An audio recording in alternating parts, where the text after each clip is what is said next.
This is a great example where the lines themselves are not really clear about what's going on, but the answer choices that are wrong are really obviously provably wrong, and that's how we can get to the implied meaning without really needing to understand it on its own. So look, here's what you should do. First of all, go to the lines. Let's see where they talk about Mr. Earnshaw, and they talk about him here, and we're talking about him as well as Heathcliff in this part. So, no to Wuthering Heights, Heathcliff answered, Mr. Earnshaw invited me when I called this morning. And then the narrator is, Mr. Earnshaw invited him and he called on Mr. Earnshaw. I pondered this sentence painfully. So something's up here, okay? So I don't know what it is, but the answer choices are going to help me find out. So in choice A, it says he's not welcome at Wuthering Heights. So that's not true.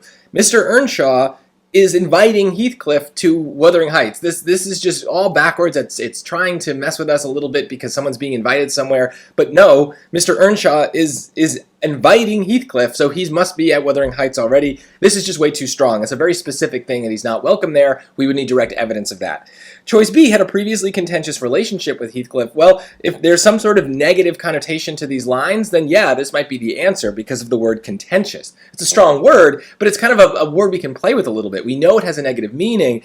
They do talk about something happening painfully.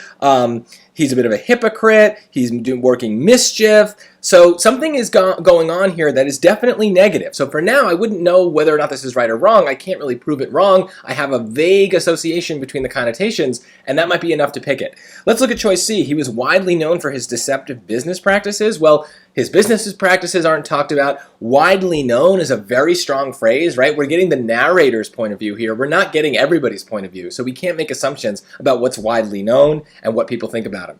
Choice D, he did not feel comfortable in social situations. Well, we're not even talking to this guy. Earnshaw is inviting Heathcliff somewhere else, so we're talking to Heathcliff.